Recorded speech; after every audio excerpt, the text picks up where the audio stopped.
Olá, eu sou o Fernando. Nos vídeos anteriores, nós passamos por diversos conceitos e falamos sobre risco e retorno, renda fixa, renda variável, investimento no exterior, multimercado, diversificação e perfis de investimentos. Hoje, iremos falar sobre um importante conceito: ciclo de vida financeira.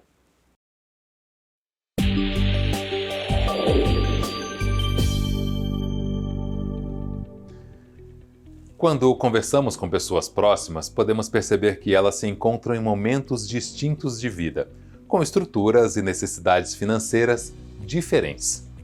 O ciclo de vida financeira olha essas diferenças dentro de uma linha do tempo, generalizando padrões para cada fase da vida, de forma que a pessoa consiga atingir uma situação financeira futura confortável. Esses padrões podem ajudar as pessoas a evitar tomar decisões equivocadas, pondo em risco o seu padrão de vida. O ciclo pode ser dividido em duas grandes fases: crescimento e proteção. Na fase de crescimento, o investidor tem o tempo como seu aliado e o patrimônio ainda está em fase de formação. Já na fase de proteção, o investidor já acumulou boa parte do seu patrimônio e já não tem mais tanto tempo a seu favor. No mundo dos investimentos, em teoria, quanto maior o risco de um investimento, maior o retorno esperado. Porém, a contrapartida disso é que investimentos de maior risco também sofrem oscilações mais fortes. Logo, o investidor deve estar ciente e preparado para suportar essas oscilações. O ciclo de vida financeira olha essa lógica do mundo dos investimentos e pressupõe que a acumulação de patrimônio passa por um ciclo gradual de redução de riscos ao longo da vida. Assim, o ciclo supõe que os que estão na fase de crescimento têm espaço para buscar aplicações mais arriscadas, visando obter retornos maiores, pois entende que, nessa fase, em geral, as pessoas conseguem suportar melhor as oscilações naturais do mercado. Já no caso das pessoas que estão na fase de proteção, o ciclo considera que estas já não têm muito espaço para lidar com oscilações do mercado, que impactem de forma significativa seu patrimônio acumulado. Em outras palavras, a recomendação seria para que essas pessoas fossem mais prudentes nas escolhas de suas aplicações, buscando ativos de menor risco, mesmo que esses ativos não ofereçam o potencial de retorno de ativos de maior risco. Uma das formas de ver o ciclo de vida financeira de uma pessoa se encontra neste gráfico. Ele separa o ciclo nas seguintes fases: poupar e investir, que se encontra no início da juventude; assumir riscos, período entre a juventude e a meia-idade; atitude conservadora, que se encontra na meia-idade; e usufruir, que ocorre quando a pessoa depende de seu patrimônio acumulado. As mudanças de fases trazem uma necessidade de adequação de riscos nos investimentos a serem feitas de forma gradual, de acordo com a evolução do patrimônio, com o momento de vida e objetivos de cada um.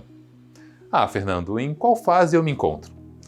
Por exemplo, se você é jovem e pretende conquistar diversos sonhos e objetivos, mas ainda não tem uma reserva significativa, talvez sua fase seja a de poupar e começar a investir. Se você já tem uma reserva boa e não depende dela para pagar suas contas, talvez esteja na hora de entender mais o mercado financeiro e assumir mais riscos em seus investimentos. Se você ainda trabalha, mas já está planejando deixar de trabalhar e viver de seu patrimônio, talvez seja a hora de passar a adotar uma atitude mais conservadora. E se você já se aposentou e seu sustento depende do seu patrimônio acumulado, talvez seja a hora de ser conservador nos seus investimentos para aumentar a previsibilidade da sua vida financeira. Tenha cuidado para não se enganar ao detectar em qual etapa da vida você está.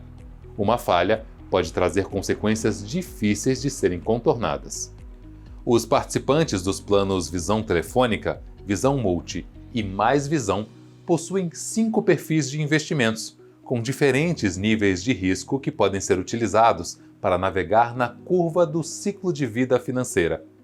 Para isso, o participante deve avaliar seu momento de vida, suas expectativas, seus objetivos e, a partir daí, utilizar os perfis para desenhar o seu ciclo de vida financeira. O ciclo de vida financeira é mais uma das reflexões que devem ser feitas pelos participantes ao optar por um perfil de investimentos, junto com outras variáveis como, por exemplo, o seu nível de aversão a riscos, a composição dos seus recursos acumulados, seu planejamento fiscal e seus objetivos financeiros de curto, médio e longo prazos. Esperamos que tenham gostado do vídeo. Aproveite e curta, comente e compartilhe. Até a próxima! Obrigada, Fernando! Novamente, você nos trouxe informações importantes sobre os nossos investimentos. Valeu muito a pena entender como funciona o ciclo de vida financeiro. Bom, agora vou apresentar a rentabilidade de cada um dos perfis e o panorama dos cenários nacional e internacional do mês de setembro. Sobre a rentabilidade de cada perfil de investimentos, o superconservador obteve resultado no mês de setembro de 1,08%. O retorno do conservador foi de 0,72%. Já no perfil moderado, a rentabilidade foi de 0,77%, enquanto o agressivo apresentou retorno de 0,93%. O agressivo renda fixa longo prazo obteve retorno de 2% no mês. E para saber a alocação dos perfis e a rentabilidade acumulada em 12 e 60 meses, acesse a página do Boletim de Investimentos.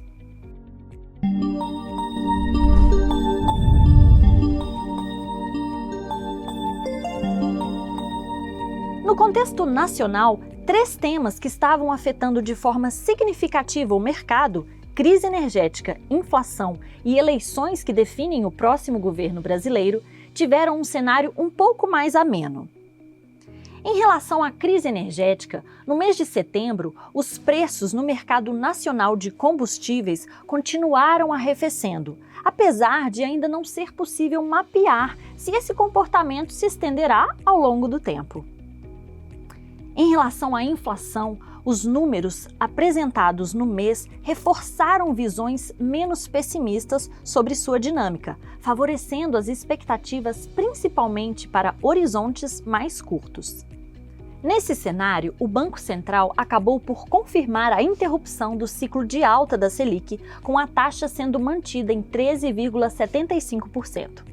Em relação ao próximo governo, a disputa eleitoral mais acirrada do que a prevista entre os principais candidatos e a eleição de um Congresso com uma bancada de centro-direita mais forte foram vistos com bons olhos pelo mercado. Isso porque esse cenário fortaleceu a expectativa de que não deverão ser dadas grandes guinadas na política econômica, apesar dos temores fiscais permanecerem. Já o cenário externo enfrentou turbulências de diversas origens no mês, com uma inflação avançando e uma atividade econômica enfraquecendo. Os bancos centrais mantiveram a ênfase em suas comunicações sobre o objetivo primordial de trazer a inflação de volta para a meta, com mensagens firmes indicando a necessidade de aperto das condições financeiras. Isso ocorreu porque, apesar da crença de que a inflação chegou perto do pico ou ao pico em vários mercados, ela pode persistir em nível elevado caso não sejam tomadas medidas mais fortes. Movimentos relevantes no mercado foram observados no mês, especialmente em ativos relacionados aos países desenvolvidos, incluindo enfraquecimento das bolsas de valores, elevação das taxas de juros e fortalecimento do dólar. Se você tiver dúvidas ou desejar outras informações, entre em contato pelo e-mail atendimento@visãoprev.com.br. É isso, ficamos por aqui e até a próxima edição, quando o Fernando vai falar sobre incentivo fiscal. Até mais!